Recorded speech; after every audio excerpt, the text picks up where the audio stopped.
இன்றைய செய்தி ஒன்று கோணம் 5 செய்தி தொகுப்பை பார்க்கலாம்.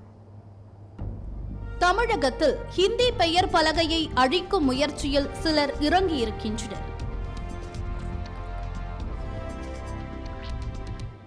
கோணம் 1.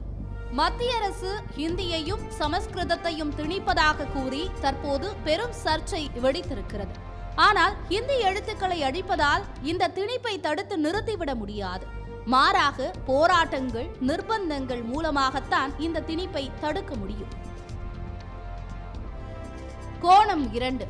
ஒரு மாநில அரசு ஏற்காத வரையில் எந்த மொழியையும் மத்திய அரசால் திணித்துவிட முடியாது. அந்த வகையில் தமிழக அரசும் அதிமுக, பாமக உள்ளிட்ட கட்சிகளும் இந்தி திணிப்பை எதிர்ப்பதால் நிச்சயமாக தமிழகத்தில் எந்த மொழியையும் திணித்துவிட முடியாது.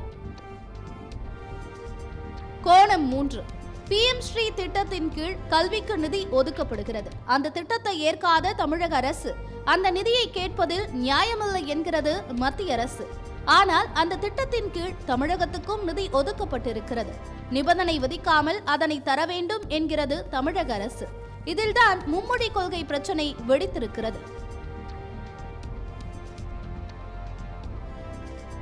கோணம் 4. தேசிய கல்விக் கொள்கையை முற்றிலுமாக தமிழக அரசு நிராகரிக்கிறதா, சில அம்சங்களை மட்டும் எதிர்க்கிறதா என்பதை இன்னமும் தெளிவுபடுத்தாமல் இருப்பதால் தேவையற்ற விவாதங்கள் நடைபெற்று வருகின்றன. கோணம் 5. ஹிந்தி மொழிக்கு எதிரானவர்கள் அல்ல தமிழர்கள். இந்த நிலையில் ஹிந்தி மொழியை தார்பூசி அடித்தால் நிச்சயமாக வட மாநிலங்களில் இது அரசியல் தாக்கத்தை ஏற்படுத்தும். இந்தியா கூட்டணி கட்சிகளுக்கு தர்ம சங்கடமான நிலையை உருவாக்கும்.